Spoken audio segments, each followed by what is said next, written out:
It's a starting and stopping point. I'm going to do about a 1-inch bead here. Measure very carefully for the handle, and another 1-inch bead. I need to give myself some clearance to roll the bead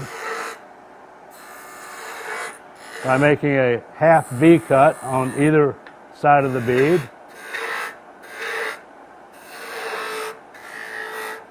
And then I always like to mark the center of the bead. Now we're going to use just the heel to roll the bead. You start right at the corner, and there are 3 separate motions that have to take place simultaneously. That's lifting the handle, rolling the tool, and actually sliding the tool on the tool rest. This is probably the hardest thing to do with the skew, but if you learn how to do it, you'll find all the tools much easier to control.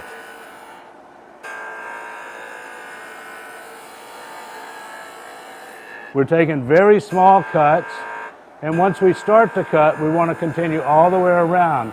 The final cut should end up with the tool vertically. I'm going to do the same thing on the other bead. Give myself some clearance.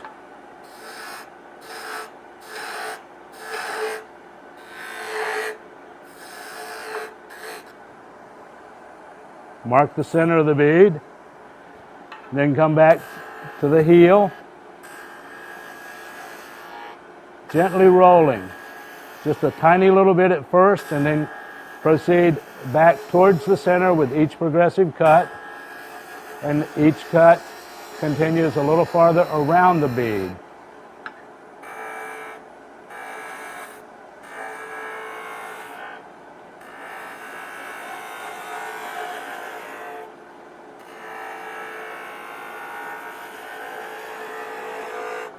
This will be the handle, so we're going to roll it down to a smaller dimension.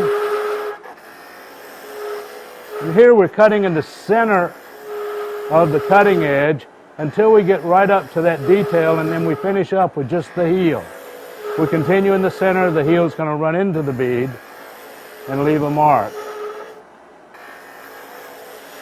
Always cutting downhill.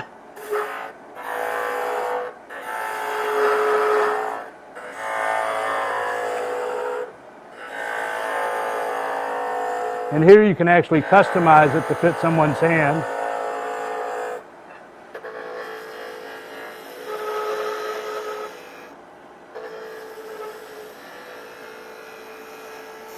The nice thing about using the skew is you really won't have to do any sanding after the fact. It leaves such a fine